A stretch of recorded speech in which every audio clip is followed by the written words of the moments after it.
मौसम चुनाव का है, जल्द ही हमें वोट देना है, अपनी सरकार बनानी है। लेकिन क्या वाकई नई सरकार हमारी सरकार होगी? वो हमारा ख्याल रखेगी? क्या चुनाव के बाद सिर्फ नेताओं की शक्ल ही बदलेगी या फितरत भी? हमें ऐसी सरकार चाहिए जो हमारी उम्मीदों पर खरा उतरे, सिर्फ वादे करे नहीं, उसे निभाए भी। अगर ये नहीं हो तो हमारे पास ये हक होना चाहिए कि हम अपने नुमाइंदों को कुर्सी से हटा सकें। तो पहचानिए अपनी ताकत और तय कीजिए कि हम अपनी सरकार बनाएंगे, क्योंकि हम हैं सरकार। आम आदमी आज सबसे बेचारा बन चुका है, क्योंकि देश में लोकतंत्र भले ही हो, लेकिन जनता का राज नहीं है। कानून है, अफसर हैं, योजनाएं हैं, जनता के पैसों की लूट है, लेकिन जनता की आवाज सुनने वाला तंत्र नदारद है। क्योंकि जनता के पास वोट की ताकत तो है, लेकिन सरकार में उसकी कोई दखल नहीं है, उसके प्रति किसी की जवाबदेही नहीं है। जरा सोचिए, क्या आपके गांव में स्कूल है? स्कूल में पर्याप्त अध्यापक हैं, वो रोजाना स्कूल आकर बच्चों को पढ़ाते हैं। स्कूल में भवन, बिजली, पानी, शौचालय वगैरह का सही इंतजाम है? अगर नहीं है तो सरकार के भरोसे रहने के अलावा और क्या कर सकते हैं? अभी आप अफसरों को शिकायत भेज सकते हैं, लेकिन इससे हालात बदलेंगे इसकी कोई गारंटी नहीं है। गारंटी होती तो अब तक देश खुशहाल हो चुका होता। स्वराज का मतलब है, हम है सरकार का मतलब है कि अपने अपने क्षेत्र में जनता को ये अधिकार हो कि जो सरकारी अफसर उनके क्षेत्र में काम ना करे, लोग मिलकर उसकी तनख्वाह काट सकें, उसके ऊपर पेनल्टी लगा सकें, उसको दंडित कर सकें। विधायक जनता के प्रति जवाबदेह होता है, नौकरशाह जनता के चुने हुए नुमाइंदों के प्रति।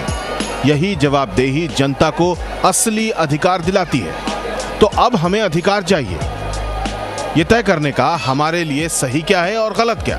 हमें कैसी व्यवस्था चाहिए, हम भी उसे तय करके लागू करेंगे। यही स्वराज है, यही सच्चा लोकतंत्र है। इसलिए हमें स्वराज चाहिए, क्योंकि हम हैं सरकार।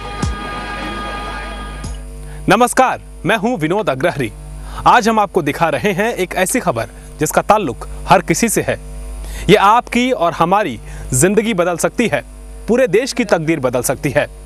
अगले आधे घंटे तक जुड़े रहिए हमारे साथ। सबसे पहले ये रिपोर्ट।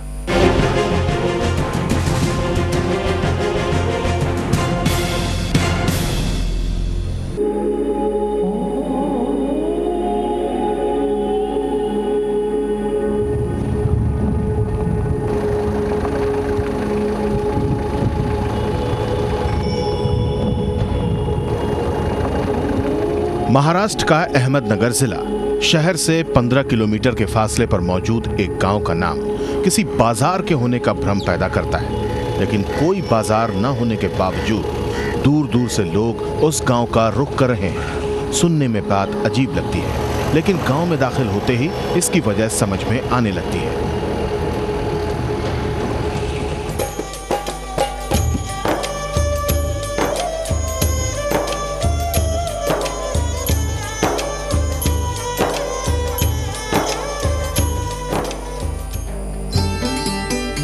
करीब 250 परिवारों और 1300 की आबादी वाला ये गांव विकास के एक टापू की तरह दिखता है। गांव की सीमेंटेड सड़कें हों या एक रंग में रंगे पक्के मकान, हिवरे बाजार की गुलाबी तस्वीर पारंपरिक भारतीय गांव की तस्वीर से बिल्कुल अलग है। गांव के 90% लोग पढ़े लिखे हैं। 250 में से सिर्फ 3 परिवार ही गरीबी की रेखा के नीचे यानी बीपीएल कैटेगरी में आते हैं। 6 परिवारों को छोड़कर सभी के पास अपने खेत हैं। सफाई इतनी है कि मच्छर ढूंढने से भी नहीं मिलेंगे। स्कूल, अस्पताल, बायोगैस प्लांट, क्या कुछ नहीं है हिवरे बाजार में। एक पंप मारो, पानी पियो। अगर दूसरी पंप की जरूरत है, हैंड पंप की, तो 100 रुपए ले लो, ये नारा है। दूसरा एक है, एक मच्छर दिखाओ, 100 रुपए ले लो। कई और मामलों में हिवरे बाजार दूसरे गांव से अलग है। गांव में नशाखोरी, पेड़ काटने, बाहरी लोगों को जमीन बेचने, बोरवेल से सिंचाई करने और प्लास्टिक बैग का इस्तेमाल करने पर सख्त पाबंदी है। ये पाबंदियां उन पर थोपी नहीं गई, बल्कि इस लक्ष्मण रेखा को खुद गांव के लोगों ने ही अपने लिए खींचा है।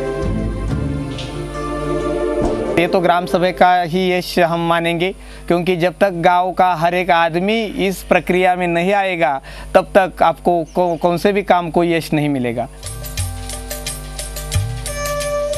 हिवरे बाजार को देखने, जानने और समझने के लिए कई देशों से लोग आ चुके हैं। इनमें वर्ल्ड बैंक और सार्क देशों की टीमें भी शामिल हैं। राष्ट्रीय जल पुरस्कार, महाराष्ट्र सरकार का आदर्श ग्राम पुरस्कार और ऐसे ही दर्जनों अवार्ड हिवरे बाजार की कामयाबी पर मुहर लगा चुके हैं।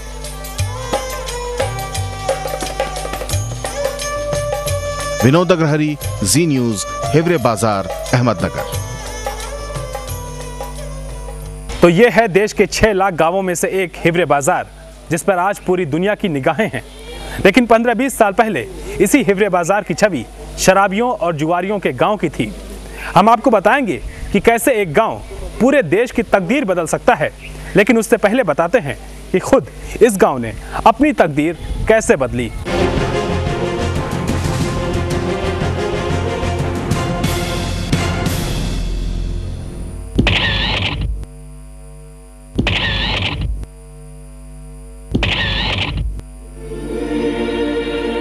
ये उसी हिवरे बाजार की तस्वीरें हैं जो आज देश का आदर्श गांव बन चुका है।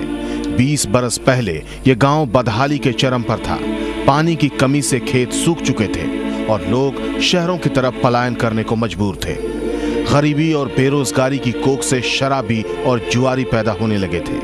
गांव सरकारी कर्मचारियों के लिए पनिशमेंट पोस्टिंग की जगह बन चुका था। उस वक्त गांव की हालत बहुत खराब थी।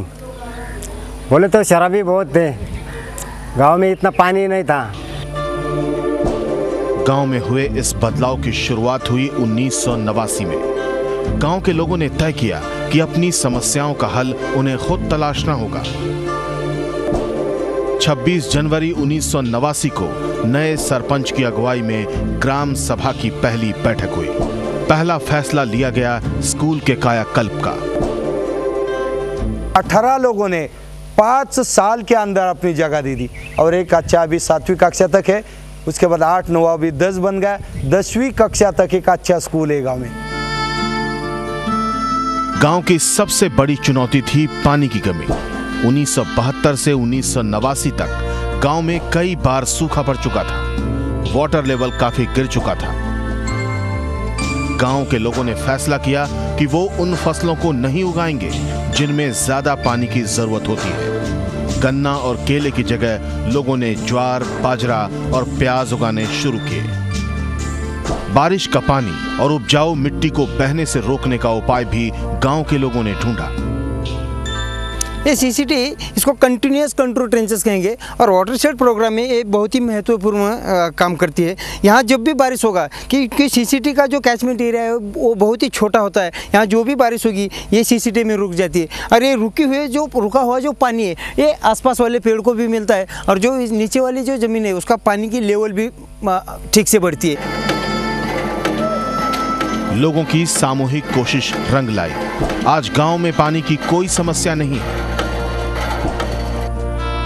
नतीजा ये निकला कि सरकार से मिले एक सड़क के खर्च में 3 सड़कें बन गई। देखते ही देखते गांव का काया पलट होने लगा। फिर क्या था, रोजगार के लिए शहरों को पलायन कर चुके लोग अपने गांव लौटने लगे। कभी रोजगार को मोहताज गांव की प्रति व्यक्ति आय 28,000 रुपए सालाना हो